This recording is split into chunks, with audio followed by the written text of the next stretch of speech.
Hi, my name is Emil Pettersson and I'm the studio manager at Soundtrade Studios and I'm a lecturer at SAE Institute Stockholm. Welcome to Soundtrade Studios.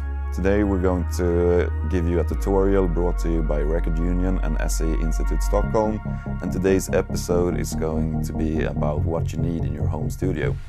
Enjoy!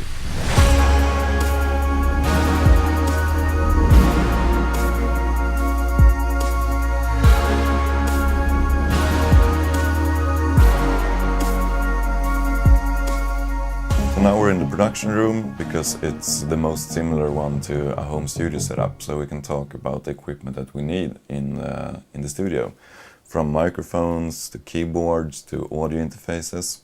But we're going to start with the microphone. There's many types of microphones. We have basically we have condensers and we have dynamic microphones. Dynamic microphones are a bit cheaper and they're good for percussion instruments or recording electric guitars. The one that we see here, that's a condenser microphone, and that might be the best suit for your home studio setup because a condenser microphone is very versatile.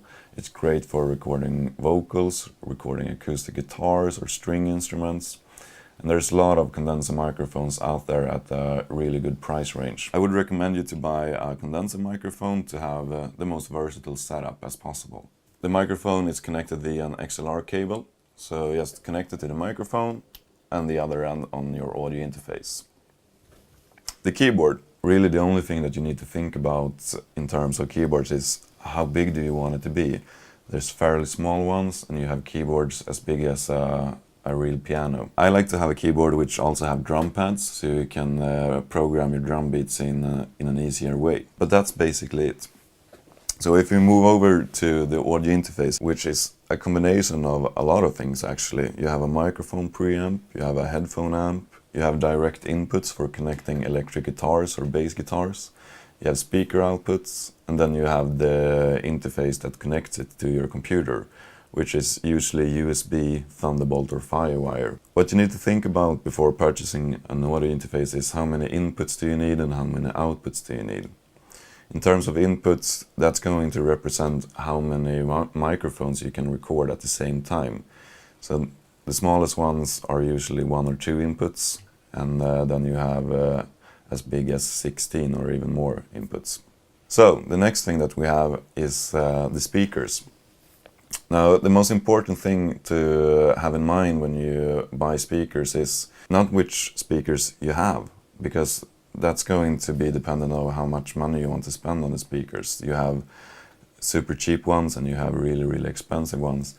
But the most important thing is to place them right. You want to form a triangle between you and the speakers so you have the best stereo image coming out from them. When you record, you might want to mute your speakers and switch over to headphones instead. You probably want a closed back headphone so you don't get leakage from the headphones coming into the microphone. Now, going back to the speakers, they are very important obviously, but equally as important is the room that you place the speakers in.